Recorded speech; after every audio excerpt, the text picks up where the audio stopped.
Essa aula está sendo oferecida pelo meu curso Introdução à Automação de Subestações e a norma EAC 61850. Lá você irá aprender de forma simples e objetiva os conceitos da automação baseada na norma EAC 61850. Escaneie o QR Code ou acesse o link na descrição para mais informações. Dando continuidade ao nosso entendimento sobre os logical nodes e como eles fazem a interface entre si, reforçando. O logical node ele é a menor parte de uma função que troca dados. Nós já vimos anteriormente que existe objeto e atributo que é menor do que o logical node, porém sozinho não faz sentido. Então o logical node ele é a menor parte que consegue trocar dados, que faz sentido trocar dados. Ele padroniza a comunicação sem padronizar a função. Nós já citamos isso e só reforçando, a norma não quer saber qual é o algoritmo que é utilizado. Ela quer saber se atuou aquela função, como o dispositivo irá disponibilizar isso na rede, com o objetivo de garantir a interoperabilidade. Dispositivos de diferentes fabricantes comunicando entre si. Esses 4 logical nodes aqui já são conhecidos, nós já falamos do Ciro, controle de interlock, do R-Sync, relacionado à proteção, sincronismo, CSWI, controle de switch, e XCBR, controle de circuit break. O que é interessante e merece uma atenção da gente, uma atenção especial? Já pararam para pensar que a partir do momento que a gente define o logical node, que a gente define o mnemônico, eu não cito qual relé que está na ponta, eu não estou falando de mapa de memória, eu não quero saber se é o relé A ou se é o relé B. Imagine isso durante um comissionamento. Nós estamos comissionando 50 relés de proteção. Nós estamos comissionando 50 relés de proteção. Na hora que você está ali fazendo a interface, se fosse no modelo antigo com mapa de memória, se os relés fossem todos iguais, você usaria o mesmo mapa de memória. Porém, ao sair do IED1 para o IED2, certamente você já não lembraria quais que eram os pontos do relé anterior. Você necessitaria sempre estar olhando para aquela folha de dados, para aquele mapa de memória. Quando a gente vem para a IEC e tem os mnemônicos eles já fixaram. Até quem iniciou o curso que não sabia o que é um logical node, na hora que se fala de um Ciro ou de um CSWI, já sabe que é controle de interlock, que é um intertravamento, ou que é controle do switch. Falando de XCBR, sabe que é chaveamento do circuit break. Por quê? Porque isso ficou gravado, isso é um mnemônico, é muito mais fácil de gravar do que gravar um número. Então, o que a gente observa no comissionamento, se for 50 painéis a ser comissionados, 50 relés, basicamente o que você vai saber é a pessoa que está no sistema supervisório, se ela tiver que dar um comando, se ela tiver que validar, você só vai informar para ela qual relé que você está. Eu estou no IED X, eu estou no IED Y. E a partir daquele momento, vocês irão bater todos os pontos através dos logical nodes, utilizando os mnemônicos. Isso agiliza muito o comissionamento, reduz consideravelmente o tempo que era gasto consultando o mapa de memória, avaliando o formato da informação. Então esse é um ponto importante da gente reforçar. O que a gente observa aqui? O que a norma ela traz, né? Existe um equipamento, que ele é real, ele está em campo. Então a norma ela está buscando a virtualização desse equipamento através dos nossos logical devices. Então aqui é um logical device de um bay. Nesse bay aqui irão existir diversos logical nodes. Por exemplo, o logical node do XCBR, que vai ter lá a posição, o modo. Outra coisa, quando a gente fala que esse bay aqui possui vários logical nodes, aqui está ele em campo, aqui nós estamos vendo o XCBR, mas certamente aqui vai existir um XSWI, que é o que? Chaveamento de switch, porque esse bay pode ser que ele seja isso aqui, ó, uma seccionadora, um disjuntor e outra seccionadora. Essa aqui de cima vai ser XSWI 1, aqui XCBR R1 e aqui XSW e 2. Então essa é a modelagem do nosso sistema real passando para o nosso sistema virtual. Isso facilita muito, porque dentro do sistema virtual você tem uma prévia do que é a sua situação de campo, quais são os seus equipamentos.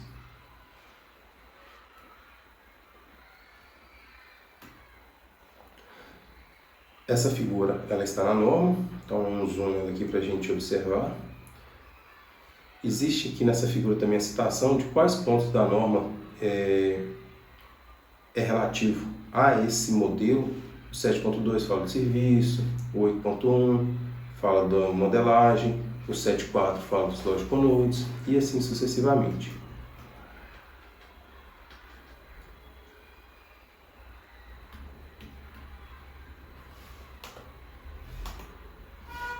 Tornando aqui, vamos seguindo.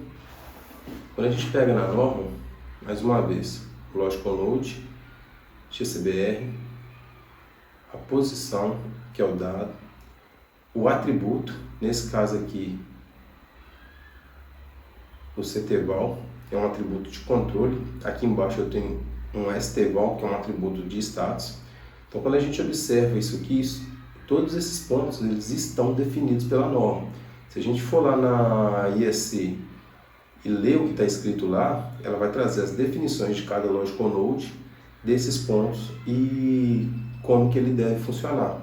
Se a gente pegar, por exemplo, nesse caso, ele fala da posição, que possui aproximadamente 20 atributos, sendo que o pós-CTVAL ele possui a informação que vai controlar esse ponto.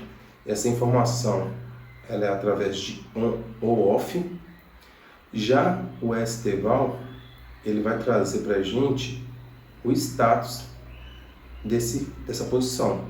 E ele pode ser desde intermediário, desligado, off, ligado, on ou bad, que é um estado indefinido que a gente chama de erro.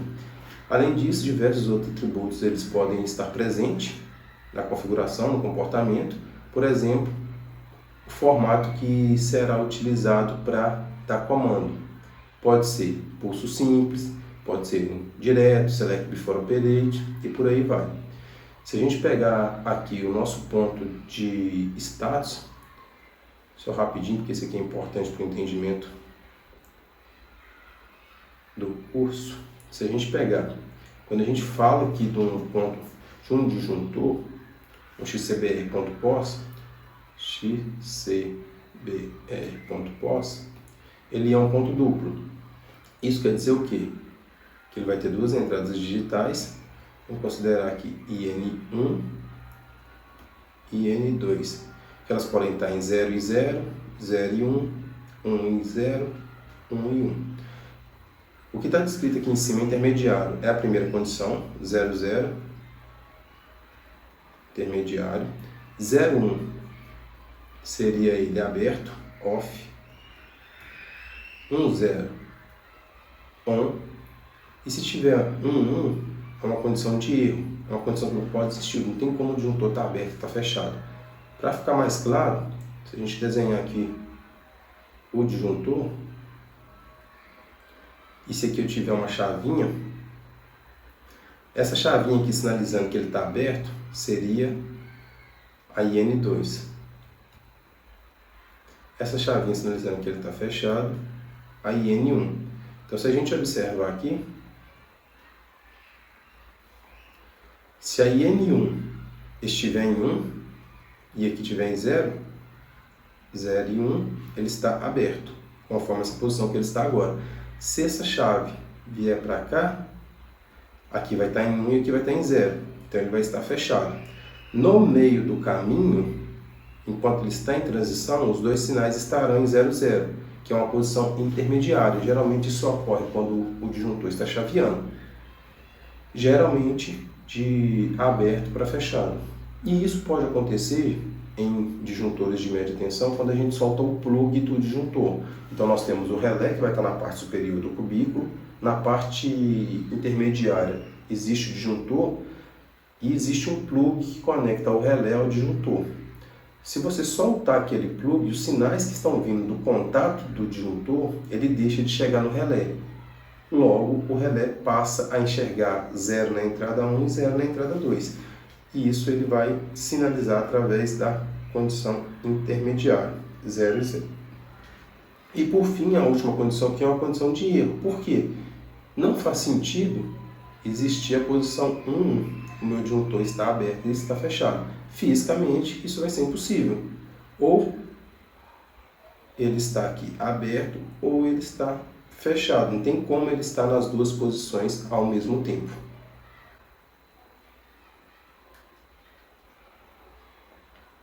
A norma ela traz essas definições e ela vai, ao longo dos capítulos dela, descrevendo e trazendo alguns guias de como seguir. Então, desde uma modelagem, exemplificando uma situação real, quais são os pontos, qual o capítulo da norma que traz aquela informação. Então, para quem tiver um pouco mais de interesse, vale a pena uma leitura. Não é o nosso objetivo aqui entrar a fundo na norma, uma vez que aqui o nosso propósito é fazer uma imersão sobre a ISM 1.850, é conhecer a norma, ter um entendimento para que a gente saia do zero e passe a ter uma visão crítica da norma. Porém, detalhes, nuances, pontos específicos da norma podem ser observados fazendo uma leitura direto no texto da ISM 1.850. Na norma, ela vai definir os atributos dos functions constantes, desde se é um stat, se é uma medição, controle, set point e por aí vai. Ela fala com relação à qualidade, qual que é a qualidade do ponto, como que ele deve se comportar. Então tem todas essas descrições na própria ISM 1.850. E a gente pega aqui, por exemplo, um CSWI Class, ele fala dos pontos local remoto, posição da fase A, B, C, se é para abrir ou para fechar. E aqui, ao final, nós temos se esse ponto ele é opcional ou se ele é mandatório.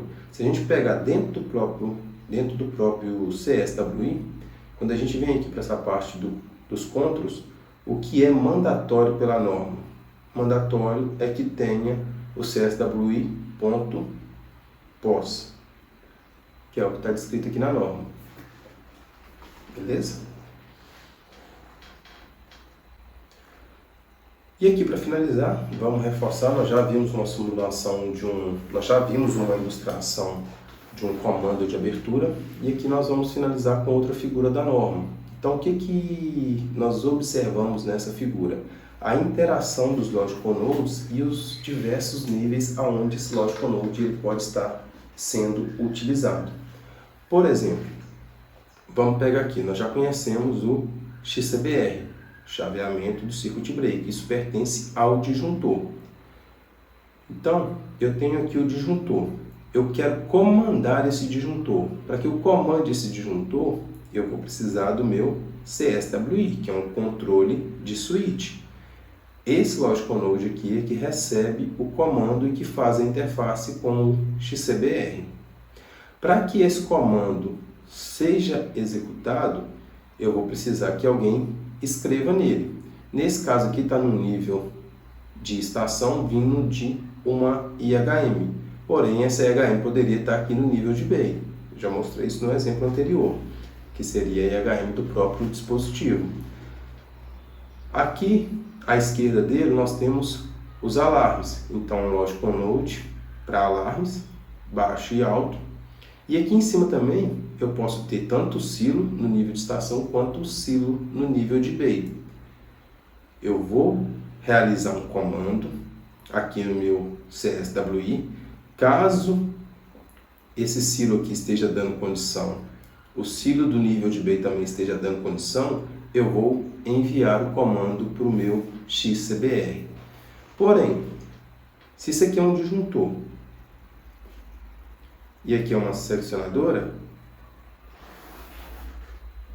Se essa seccionadora, se esse disjuntor estiver fechado e essa seccionadora também, se eu quiser mandar um comando para abrir esse disjuntor, provavelmente eu vou ter permissão, meu cílio vai estar dando condição. Mas isso não é verdade caso eu queira dar um comando para abrir a minha chave seccionadora. Porque nesse caso aqui o cílio não estaria dando permissão, eu não consigo abrir a minha seccionadora com o disjuntor fechado. Então a gente consegue ver que o cílio ele possui interface aqui no nível de bay e ele possui interface aqui também no nível de estação. Além disso, a IHM aqui também está visualizando o controle automático de TAP e aqui embaixo existe a interface com esse TAP. Então aqui basicamente está falando que tem um transformador com comutador de TAP. Mais à esquerda nós temos uma IHM também, um GAPIC e um DDIO. O GAPIC ele é o que? Ele é um parente do CSWI, porém ele é utilizado para controles genéricos, do mesmo jeito que o DDIO. Aqui eu tenho uma interface para comandar um disjuntor e para comandar uma chave seccionadora. Porém, caso eu tenha que comandar algum outro dispositivo, algo que não está modelado na norma, eu vou usar o DDIO. E esse DDIO vai permitir que eu feche esse contato aqui, na saída do relé, e acione um determinado equipamento em campo. Em resumo, é isso. Caso tenham alguma dúvida sobre esse conteúdo referente à Logic on Load em especial, deixem nos comentários que eu irei responder. Se foi útil para você, deixe o seu like e se inscreva no canal. Forte abraço e fiquem com Deus.